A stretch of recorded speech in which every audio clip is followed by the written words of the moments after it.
என் மகனே, என் மகளே, உங்களுக்கு தேவன் மேல அன்பு இருக்கா? விசுவாசிக்கிறீங்களா? விசுவாசிக்கிறீங்களா?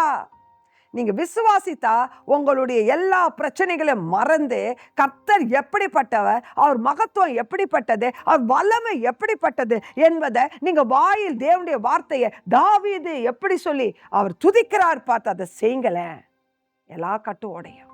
தெய்வ மகிமை உங்க வீட்டுக்கு, உங்க வாழ்க்கையில காணப்படும். தேவ மகிமை உங்க வாழ்க்கையில காணப்படும். கட்டு உடைவதை நீங்க பார்ப்பீங்க. கர்த்தருடைய கரம் உங்களோடு இருப்பதை நீங்க உணர முடியும். இன்னைக்கு தேவனுடைய வார்த்தை என்ன தெரியுமா?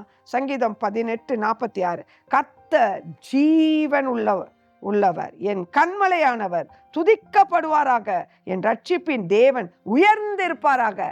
தாவீதுடைய வாழ்க்கையில் வந்த எத்தனை சோதனை பிரச்சனை வந்த போதும் அவர் சொல்ற வார்த்தையை பாரு, என் கர்த்தர் ஜீவன் உள்ளவர், அவர் உயிரோடு இருக்கிறார், அவர் கண்மலையானவர், மகத்துவம் நிறைந்தவர், அவர் துதிக்கப்படத்தக்கவர்.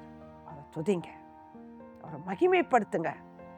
நீங்க உணர்வீங்க, உங்க காரியத்துல எல்லாம் மாறுதல் வருவதை பார்ப்பீங்க. சத்துரு வெக்கப்பட்டு போ, அந்தகார இருள் விலகும், தேவ சமாதானம் உங்க வீட்டுக்குள்ள வரும். கர்த்தருடைய கரம் உங்களோடு கூட இருந்து இந்த நாளிலும் வழி நடத்த அவர் போதுமானவராக இருக்கிறார் என்று சொல்லி அவரை மகிமைப்படுத்த கற்றுக்கொள்ளுங்க. கர்த்தர் உங்களை ஆசீர்வதிப்பாராக. ஆமென்.